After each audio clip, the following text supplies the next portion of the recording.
Caleb worked as a night janitor in a towering corporate high-rise in downtown Chicago. He liked the solitude. No coworkers, no noise, just the echo of his own footsteps and the soft hum of fluorescent lights. That particular night, something felt different the moment he stepped into the lobby. The security guard, Martha, who usually greeted him with warmth, looked visibly shaken. She glanced at him and said quietly, "Don't use elevator B tonight. Take the stairs." Caleb raised a brow. "Come on, Martha. 38 floors." Her eyes didn't blink. "Then stay below 12. Whatever you do, don't go near 13. He chuckled as he walked away, thinking it was just some old superstition. But inside elevator B, as he looked at the floor panel, something caught his eye. The buttons went from 12 to 14. There was number 13, of course. But just above the 14 button, there was a faint circle, like a hidden layer on a touch screen. Out of curiosity, he pressed it. The lights flickered. The hum of the elevator grew louder, deeper, like a groan. Then the elevator jolted and began to rise. Far too slowly. It stopped. A soft ding echoed. Floor 13. The doors opened, revealing a hallway that wasn't supposed to exist. Dimly lit, with peeling wallpaper and thick dust, it felt abandoned for decades. Rows of identical wooden doors lined the walls, each with no handles. Caleb hesitated, but curiosity pulled him forward. As soon as he stepped out, the elevator doors closed silently behind him and vanished, just vanished.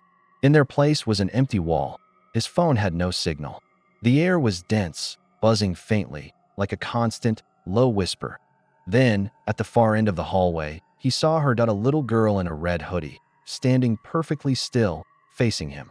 Her face was blank, unreadable. He called out, "Hey, you okay?" She didn't respond.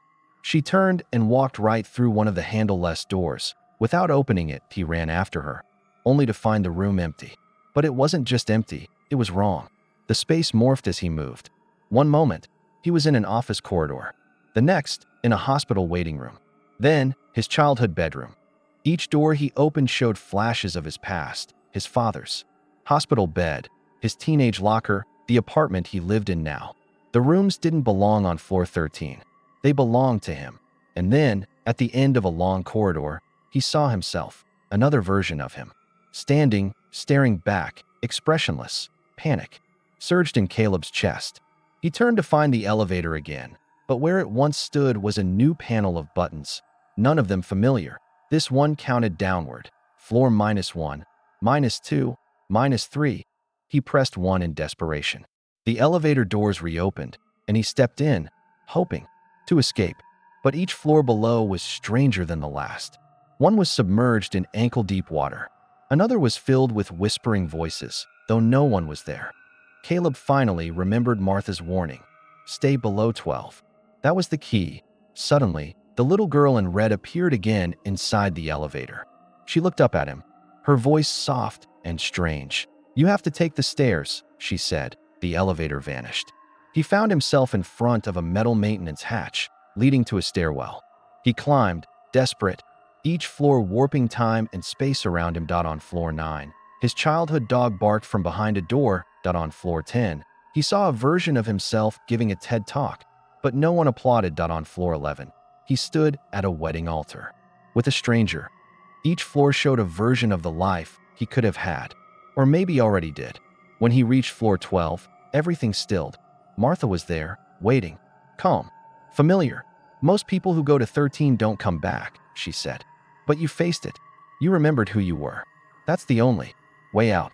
She pulled a switch on the wall, and the entire building rumbled like it had taken a breath. Suddenly, Caleb was lying on the couch in the lobby. Morning sun filtered through the tall glass windows. It was 7 a.m. As he left the building in a daze, he turned back to look up. At the very top floor, in one of the windows, stood the little girl in red, watching him silently. The elevator dinged faintly behind him. Floor 13, and just like that, Caleb wasn't sure he'd really made it out.